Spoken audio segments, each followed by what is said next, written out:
Hey guys, what's going on? It's V2 Drake here, and welcome to a mob and every map. Now, today has fallen, and today is very different because I don't usually play like this. Generally, I play in a very rushing manner. I understand spawns and things like that, and I use it to my utmost advantage. Today is kind of different because I dropped my sensitivity. Usually I play on a 10 sensitivity, and I dropped it down to, I think it's 3, I'm not too sure. If you play around this sensitivity, chances are you'll know what it is. And I also changed it up to tactical. I usually play default. And for me, this is like the most general setup you can have for like the average player, okay? I tried using a really general gun. This is the default gun on the game for the assault class. So I thought, you know what, use a silencer, use a G36C, I'll try and get a Moab. Chances are, so it happens, I got a Moab on a map I never got it before. And yeah, so that's how things go. Hopefully you guys can like analyze this and take a few things away from it, because really in my gameplays it's quite difficult to kind of sit there and watch them, because it's like really moving fast. So it's, for someone that doesn't play like that, it's kind of difficult to analyze it and say, okay, I can take away this, this, this, and this from it, and help my own gameplay. Hopefully this gameplay will do that, and hopefully a few people will succeed from it. So you know, tell me if you do. If you don't, I'll try something else. Or if you want me to stick with the all-out rushing, balls to the wall gameplay, I'll happily do that. So yeah, as you've probably seen in the title, guys, I've got a little bit of info.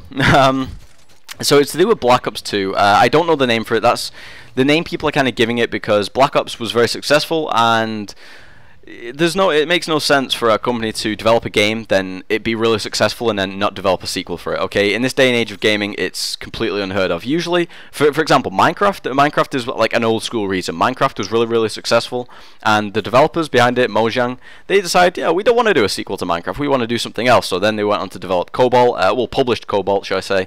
And they are, I think they're developing a game called Scrolls now, which is nothing like Minecraft. So that's very rare these days. Usually, if a developer makes a game that's really successful, they're going to do a sequel to it, and especially Call of Duty is the most successful game in modern history. I don't know, is gaming modern history altogether? Because it's only been around for like 40 years, so yeah. That's the thing to think about.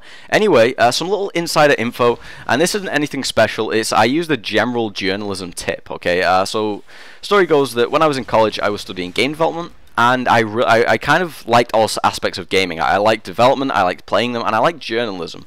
So I looked into a few journalism things, and I did decide to study that at university. End up not doing. I'm gonna study development. Anyway, not the point. The point is that on a developer's website, they will usually have job listings. Okay, so if you're gonna look for info on a game, usually you don't go to the website themselves, okay? If you want to know about Black Ops, you don't go to Treyarch's website. If you want to know about Gears of War, you don't go to Epic Studios' game website, okay? You go to IGN, Machinima, Kotaku, anything like that.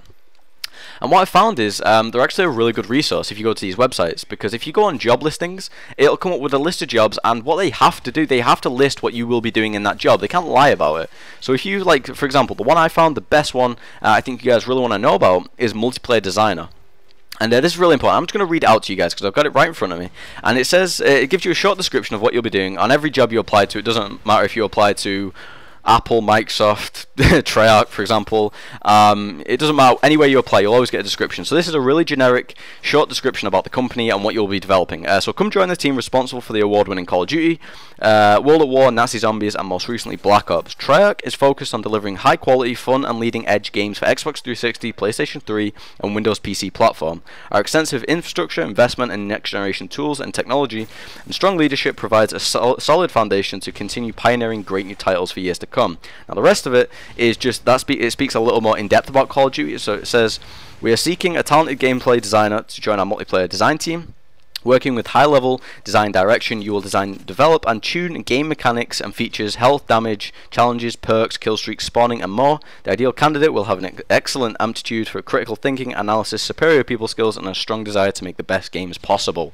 Now, that was all good, and that's great. That tells me, what you want from me, but that's not really interesting, because what they've really got to say is in the responsibilities area. They can't sugarcoat it, they can't say anything different, they've got to tell you what you're doing, and this is where the really interesting stuff comes along, and this is where vehicles kind of gets announced, okay? So responsibilities: using a variety of tools, good data management, and a proprietary game scripting craft, the moment-of-moment experiences, game systems. I think that's to do with scripted elements, I'm not too sure. Manage the game's core rule systems such as health and damage feedback, rules for which kill streaks can destroy other kill streaks. I'm not too sure if that's been in Call of Duty before, kill streaks killing other kill streaks. That's kind of like the equivalent of vehicle v vehicle in Battlefield. So I get that you can like shoot down an AC-130 with a Predator missile and stuff like that, but I think they mean it a little more in depth than this. Also, it goes on to say how perks impact players and vehicle behavior. So there you go. How perks impact player and vehicle behavior. My thinking behind that is they might have perks in vehicles as well, because they do that in Battlefield and it works quite well. So you can level up your vehicles as well, and it works on an individual basis. So whoever gets in the tank, for example, it will change according to that person's perk setup. They had it in World at War and it did work. They had like one perk per vehicle, which worked quite well, and it really did change up the mechanics now and again. It wasn't just you shoot, I shoot, you shoot, I shoot. You could use a multitude of things. It was really good.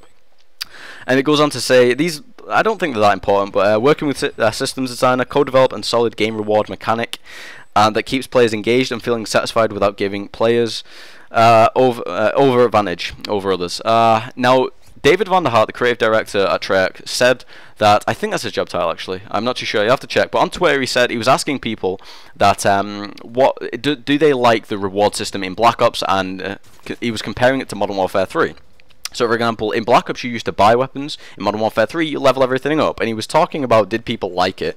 So that is certainly to do with that, and I think they might be developing a new system, not too sure.